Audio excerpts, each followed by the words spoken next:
નમસ્કાર મિત્રો, હું છું તમારો દોસ્ત ગોહિલ બલવંતસિંહ. આજે આપણે ચર્ચા કરવાના છીએ ઈરાન અને અમેરિકા ઇઝરાયલ એમની જે લડાઈ અત્યારે હાલી રહી છે એની ઉપર. આમ તમે જોવા જાઓ તો ખાડીના તમામ દેશ અત્યારે મિસાઇલ્સ ને બોમ્બ ને એનાથી એની રાત ગુંજી રહી છે. ક્યાંક મિસાઇલો પડી રહી છે, ક્યાંક બોમ્બ પડી રહ્યા છે, ક્યાંક એવા સમાચાર આપણે જોઈ રહ્યા છીએ. અને સૌથી વધારે સનસની ફેલાવે તો ભારતીય મીડિયા. અને એ તો ભાઈ એ સાયરન વગાડે પહેલાં ઢૂં ઢૂં ઢૂં ઢૂં ઢૂં અને પછી જે બ્રેકિંગ ન્યૂઝ આપે એનાથી એ લોકો ઈરાનની મિસાઇલથી નથી બીતા ને એટલા તો આપણા ભારતીય મીડિયાથી બીવે. આવી પોઝિશન એટલે ઘણા લોકો એમ કહે છે કે ઈરાન અણુબોમ્બ બનાવતું હતું ને એટલે અમેરિકાએ એની ઉપર હુમલો કર્યો જેથી કરીને ઈરાન અણુબોમ્બ ન બનાવી શકે.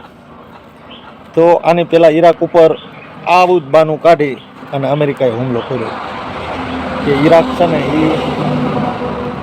એ કેમિકલ વેપન્સ બનાવે છે અને એનાથી અમને થ્રેટ છે એટલે ખતરો છે એમ કહીને ઈરાનને ખતમ કરી નાખ્યું. સદામ હુસેનનું પૂરું કરી નાખ્યું. હજી સુધી કાંઈ એક પણ કેમિકલ્સ વેપન્સ ઈરાકમાંથી મળ્યું નથી.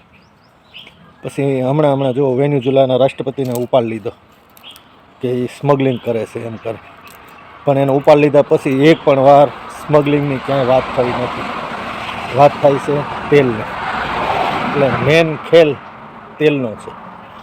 જેની પાસે તેલ ત્યાં અમેરિકા કરે ખેલ. આ 100% સત્ય વાત છે. જો એની સરકાર અમેરિકા કે એ પ્રમાણે એના ભંડારમાંથી તેલનું વિતરણ ના કરે તો અમેરિકાને પછીને અણુબોમ્બ દેખાય, પછી વેપન્સ દેખાય, કેમિકલ વેપન્સ દેખાય, સ્મગલિંગ દેખાય, આવું બધું એને મંડે દેખાવા. એની સરકાર એના કયા પ્રમાણે ન હાલે તો. એટલે આ 100% સત્ય વાત છે. અને અત્યારે દુનિયા છે ને જેની લાઠી એની ભેંસ એવી થઈ ગઈ છે. આપણે આપણા દેશ માટે વિચારીએ ને તો આપણે મિલિટરી સ્ટ્રોંગ બનવું પડશે તો જ તે, કારણ કે ભય બિન હોય ને પ્રીત, ભય તો હોવો જોઈએ. તો આપણી આજુબાજુના જે પાડોશી દેશના જેટલા પ્રશ્નો છે ને બધા હલ થઈ ગયા. જો મિલિટરી સ્ટ્રોંગ થઈ જાય ને ભારત, તો આ પાકિસ્તાને તે આડાવડું થતું બંધ થઈ જાય, ચાઇના સાનીમાનીનું હેઠું બેસી જાય બધું. પણ તમારામાં એટલો પાવર હોવો જોઈએ કે ભાઈ એનો સાળો ન કરાય, નહીંતર આવડે વીખી નાખે ઇઝરાયલવાળા ઘોડે.